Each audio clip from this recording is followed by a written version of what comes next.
Global পয়েন্টের পক্ষ থেকে সবাইকে স্বাগত জানাচ্ছি। কথায় আছে শত্রু শত্রু আমার বন্ধু। আর আজ মধ্যপ্রাচ্যের বুকে এই প্রবাদটি বাস্তব হয়ে উঠেছে।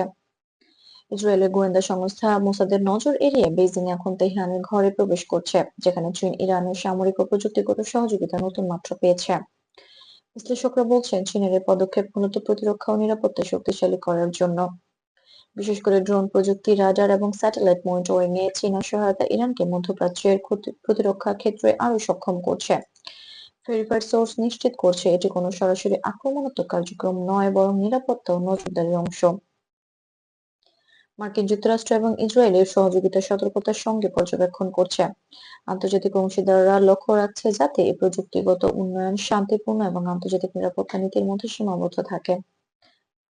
ইরানও নিশ্চিত করছে যে তাদের পারমাণবিক এবং ক্ষেপণাস্ত্র কার্যক্রম আন্তর্জাতিক তদারকির অধীনে চলছে। এটি মূলত গবেষণা, বিদ্যুৎ উৎপাদন এবং শিল্পের প্রয়োজনে ব্যবহৃত হচ্ছে। কোনো আক্রমণাত্মক পরিকল্পনা নেই এবং ভেরিফাইড সোর্স অনুযায়ী বর্তমান পরিস্থিতি শুধুমাত্র প্রতিরক্ষা ও সতর্কতার সিগন্যালিং। বিশেষজ্ঞরা মনে করেছেন মিডিয়ার কিছু সেন্সেশনাল শিরোনামে বাস্তব পরিস্থিতিকে অতিরিক্ত গুরুতর দেখাতে পারে। বাস্তবে চীন ইরান সহযোগিতা প্রধানত ভূ রাজনৈতিক ভারসাম্য এবং মধ্যপ্রাচ্যের স্থিতিশীলতা রক্ষা করতে সাহায্য করছে। 2026 সালের মধ্যপ্রাচ্যে দেখা যাচ্ছে যে চীনে সরবরাহকৃত প্রযুক্তি এবং ইরানের প্রাপ্ত প্রতিরক্ষা ক্ষমতা এক ধরনের ডিটোরেন্ট হিসেবে কাজ করছে। এটি সরাসরি সংঘর্ষ বা আক্রমণের সম্ভাবনা সীমিত রাখছে। বিশ্বজনীন আমেরিকার দর্শকদের জন্য বোঝা গুরুত্বপূর্ণ যে চীনের ড্রাগন ফায়ার ব্যবস্থা ইরানের প্রতিরক্ষা সক্ষমতা বাড়াচ্ছে, কিন্তু এটি কোনো আক্রমণাত্মক প্রস্তুতি নির্দেশ করে না। ভেরিফাইড তথ্য অনুসারে সকল পদক্ষেপ আন্তর্জাতিক তদারকি এবং কূটনৈতিক সিগন্যালিং এর মধ্যে সীমাবদ্ধ।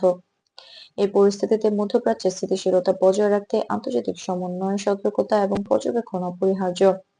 পারমাণবিক সক্ষমতা অর্জন মানে সরাসরি আক্রমণের ইঙ্গিত নয়, এটি মূলত প্রতিরক্ষা ও নিরাপত্তার অংশ। প্রবল পয়েন্টের সাথেই থাকুন যেন আপনি সকল ভেরিফাইড সংবাদ এবং মধ্যপ্রাচ্য ও আন্তর্জাতিক নিরাপত্তা বিষয়ক আপডেট পান। যদি আপনি নিরপেক্ষ ফ্যাক্ট বেসড রিপোর্টিং পছন্দ করেন, গ্লোবাল পয়েন্ট চ্যানেলটি সাবস্ক্রাইব করুন এবং নোটিফিকেশন অন করুন যাতে কোনো গুরুত্বপূর্ণ আপডেট মিস না হয়।